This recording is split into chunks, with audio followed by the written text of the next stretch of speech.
सुप्रभात बच्चों, आज हम भारतवर्ष पाठ का आगे का भाग जानेंगे। पिछली कक्षा में आपने जाना था कि भारत की संस्कृति को यहाँ के ऋषि मुनियों ने देश के अलग अलग हिस्सों में भ्रमण करके किस तरह से संस्कृति को उच्च शिखर पर पहुँचाया और आज हमारा देश क्यों विश्व गुरु माना जाता है, हमारी संस्कृति की महानता के कारण।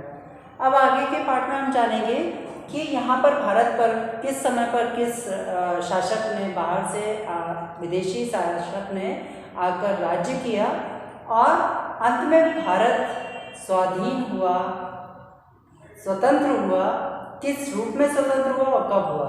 तो जैसे कि पहले लाइन में आप देख रहे हैं, मैंने लिखा है यूनानी सिकंदर 326 ईसा पूर्व। यूनान से आने वाला पहला शासक था सिकंदर, जो कि ईसा मसीह के जन्म के 326 साल पहले भारत में आया और अपना राज्य स्थापित किया। अब ईसा मसीह के 326 साल पहले, ईसा पूर्व, इसका अर्थ समझे तो ईसा मसीह के जन्म से ही एक जो कैलेंडर बना, जो इंग्लिश कैलेंडर है, हम आज अपना वर्ष जो मनाते हैं, जैसे अभी वर्ष है 2020, वो इंग्लिश कैलेंडर के अनुसार है। तो ईसा मसीह के जन्म के बाद से ही अंग्रेजों के द्वारा ये कैलेंडर स्थापित किया गया और इसको आज हम लोग अपने वर्ष के रूप में मानते हैं। हिंदू वर्ष भी का कैलेंडर होता है, जिसको हम आगे जानेंगे कि वह कैसे मनाया जाता है, कब उसका वर्ष शुरू होता है। तो अब आगे इसमें है कि 326 साल पहले, ईसा मसीह के जन्म के पहले आ गया सिकंदर, उसने राज्य किया। उसने पंजाब की तरफ से पहले आक्रमण किया, पंजाब पर अपना राज्य किया, फिर आगे बढ़ते बढ़ते वह मालवा के राजा से जब युद्ध करने गया तो वह वहाँ पर घायल हो गया। पंजाब मगध का जो राजा था, मगध वाला है, इसका मतलब कि पटना गया के आसपास का क्षेत्र, वहाँ का राजा बहुत ही बलवान शक्तिशाली था, उससे वह हारा और आगे चाणक्य शिष्य चंद्रगुप्त उससे पराजित हो सदैव के लिए यहाँ से चला गया। अब उसके बाद फिर दूसरे शासक आए जो वो शक वंश के थे और वह आए ईसा पूर्व पहली सदी, मतलब ईसा मसीह के जन्म के 100 साल पहले। सदी का अर्थ होता 100, एक मतलब एक 100, तो 100 साल पहले आए शक, जो गुजरात पंजाब से आते हुए आगे बढ़ते गए और मथुरा तक जब वे आगे बढ़ने लगे तब उज्जैन के राजा विक्रमादित्य ने उन्हें पराजित किया। जिस समय विक्रमादित्य ने उनको पराजित किया, शकों को जब पराजित किया, तब से हम विक्रम संवत मनाते हैं। एक नया का शुरुआत हुआ विक्रम संवत, विक्रमादित्य की जीत की खुशी में। उसमें 57 ईस्वी यहाँ जो लिखा है, जैसे अभी वर्ष है 2020 आप बोलते हैं 2020, तो उसमें जब हम 57 साल जोड़ देंगे, 2020 में आप 57 साल जोड़िए तो आ जाएगा 2077, मतलब विक्रम संवत के अनुसार अभी कौन सा वर्ष चल रहा है हमारा, 2077। हम अपने जो भी त्योहार हैं हिंदू धर्म के, हिंदू कैलेंडर के अनुसार मनाते हैं, वह यही है विक्रम संवत।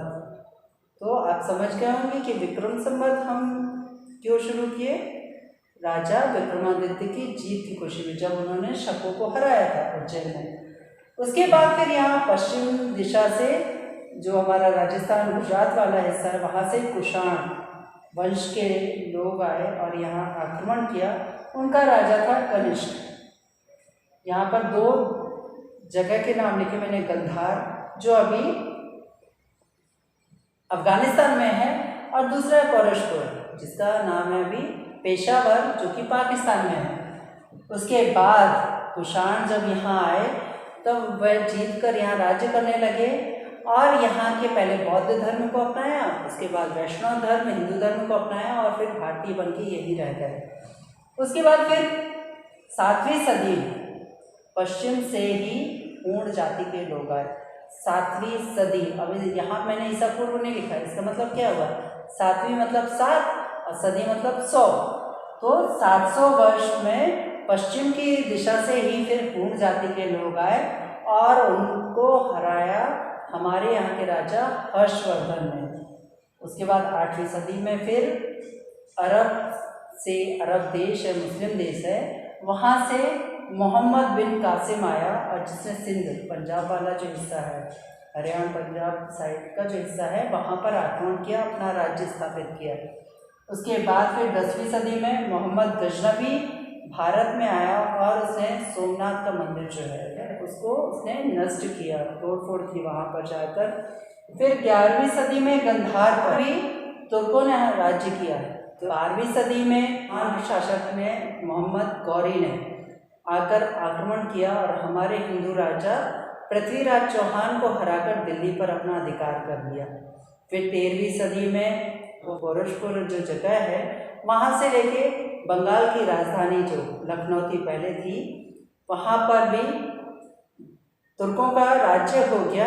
इस तरह से बच्चा हमने देखा कि 13वीं सदी से लेकर 18वीं सदी के बीच में अलग अलग भारत के हिस्सों पर मुसलमान शासकों ने राज्य किया और बहुत ही कठोर शासन था उसका। इसके बावजूद भी हमारी हिंदू संस्कृति जो है बची रही और आज भी भारत अटूट है।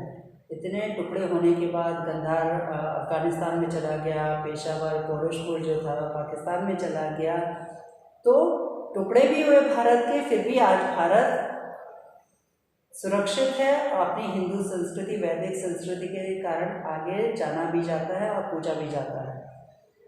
17वीं से 19वीं सदी के आसपास में अंग्रेजों का भी आगमन शुरू हो गया, उन्होंने भी अपना राज्य स्थापित किया।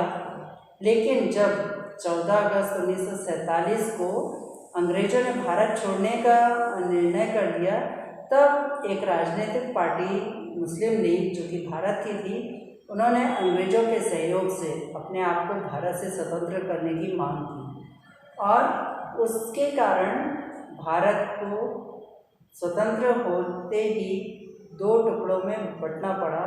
एक हम जो भारत में रह रहे हैं और दूसरा जिसमें कि सिंध, पंजाब, बलूचिस्तान और हमारे भारत की सीमा से लगे कुछ और क्षेत्र और बंगाल, इनमें से कुछ क्षेत्रों को पाकिस्तान में जाना पड़ा बंटवारे के समय, क्योंकि उस समय वहाँ पर मुस्लिम जनसंख्या ज़्यादा थी जो कि पाकिस्तान में चले गए इससे, और भारत स्वतंत्र हो गया खंडित भारत के रूप में। खंडित क्यों? क्योंकि इसके बहुत टुकड़े भी हुए, अफगानिस्तान देखा, पाकिस्तान देखा, लेकिन इसके साथ साथ हम आज भारत की वंदना करते हैं और इसकी जय करते हैं। किस शब्द के साथ? वंदे मातरम, क्योंकि भारत भूमि को हम अपनी माता के समान मानते हैं और हम अपनी माता की जय करते हैं वंदे मातरम के घोष के साथ। घोष मतलब ऊंचे स्वर में। तो इस पाठ से आपने जाना कि भारत की संस्कृति महान क्यों है और इतने आक्रमण होने के पश्चात भी आज भारत, स्वतंत्र भारत एक महान देश के रूप में स्थापित है। धन्यवाद बच्चों।